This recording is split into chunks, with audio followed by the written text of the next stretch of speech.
दोस्तों नमस्कार। आइए आज जानते हैं CCS university LLB fourth semester के पेपर के बारे में। टोटल इस एग्जाम में 5 पेपर होते हैं। पहला पेपर होता है कंपनी लॉ का और दूसरा पेपर है लेबर एंड इंडस्ट्रियल लॉ और तीसरा पेपर है इन्वायरमेंटल लॉ। चौथा पेपर ऑप्शनल पेपर होता है जो कि हम उसमें से 3 ऑप्शन होते हैं जिसमें से कोई भी एक ऑप्शन हम चूज कर सकते हैं, लाइक क्रिमिनोलॉजी एंड पिनोलॉजी, या फिर हम law of trust equity and fiduciary relation, या banking law including negotiable instrument act. इन तीनों पेपर में हम एक ऑप्शनल पेपर चूज कर सकते हैं। और लास्ट पेपर होता है हमारा arbitration, conciliation and alternate dispute resolution, जिसमें 50 मार्क्स के आपके प्रैक्टिकल ट्रेनिंग के मार्क्स जो इन 5 पेपर में हम 1 बाय 1 करके समझेंगे कि डिटेल में हमें एक्चुअली पढ़ना क्या है। 5 पेपर की डिटेल हम फर्स्ट पेपर से स्टार्ट करेंगे। फर्स्ट पेपर हमारा कंपनी लॉ है जो कि हम एक एक टॉपिक, इसमें 4 सेक्शन में डिवाइडेड है।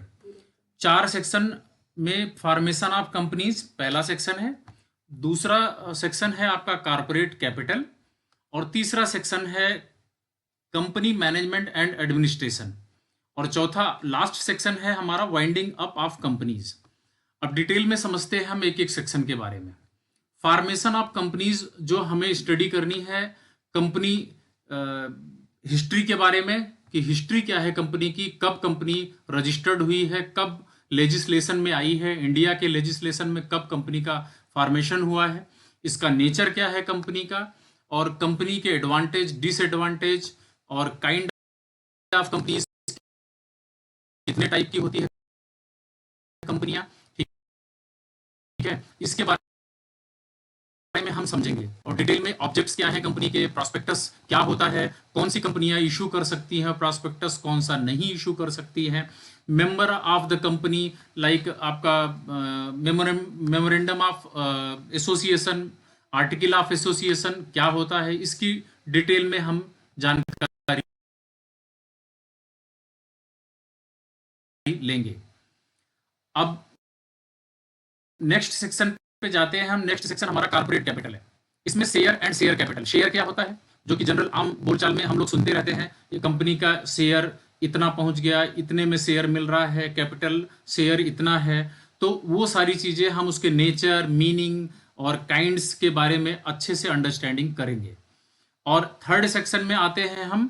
थर्ड सेक्शन की बात करें तो कंपनी मैनेजमेंट एंड एडमिनिस्ट्रेशन की बात करते हैं। कंपनी मैनेजमेंट एंड एडमिनिस्ट्रेशन में आपका company and its various organs including division of powers between board of directors and company in general meeting. General meeting क्या होती है, बोर्ड मीटिंग क्या होती है, और बोर्ड ऑफ डायरेक्टर्स क्या होते हैं, इनका फॉर्मेशन कैसे होता है, अपॉइंट कैसे किए जाते हैं, इनकी क्या क्या रिस्पॉन्सिबिलिटीज होती हैं, ठीक है, कंपनी मीटिंग्स क्या होती हैं, रिजोल्यूशन कैसे पास किया जाता है, ये सारी चीजें हम इसमें डिटेल में समझेंगे। अब लास्ट सेक्शन आता है वाइंडिंग अप ऑफ कंपनीज।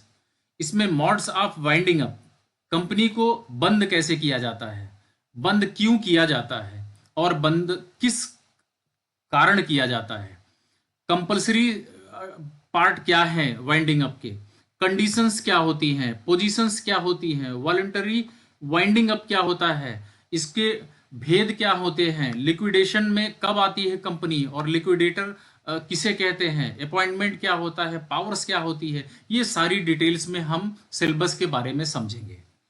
हम आपको एक चीज की गारंटी देते हैं, प्रॉमिस करते हैं कि आपको चाहे एलएलबी का एग्जाम हो, चाहे आप जुडिशरी का एग्जाम दे रहे हो, चाहे कोई भी कॉम्पिटिटिव एग्जाम दे रहे हो, आपको आंसर राइटिंग की इतनी अच्छी टेक्निक हम देंगे जो कि आप थोड़ा पढ़ के अच्छा नंबर ग्रैब कर सकते हैं। आपको इंट्रोडक्शन कैसे लिखना है, कितनी लाइन का इंट्रोडक्शन होना चाहिए, बॉडी ऑफ कंटेंट बीच वाला पार्ट कैसे होता है, उसमें फ्लो चार्ट कहाँ फिट करने हैं, उसमें मेन पॉइंट्स क्या क्या डालने हैं, और आपका लास्ट पॉइंट होगा कंक्लूजन, कंक्लूड कैसे भी किसी क्वेश्चन को कैसे कर सकते हैं। ये सारे पॉइंट्स हम डिटेल में डिस्कस करेंगे। चलिए अब एक एक करके हम आगे डिस्कस करते जाएंगे। एक एक वीडियो में हम एक एक पेपर का डिस्कशन करेंगे और एक एक टॉपिक के हिसाब से चलेंगे, जिससे छोटी छोटी हमारी वीडियो भी हो और अच्छे तरीके से हम लोग कवर करेंगे। आप इसको हमें अपना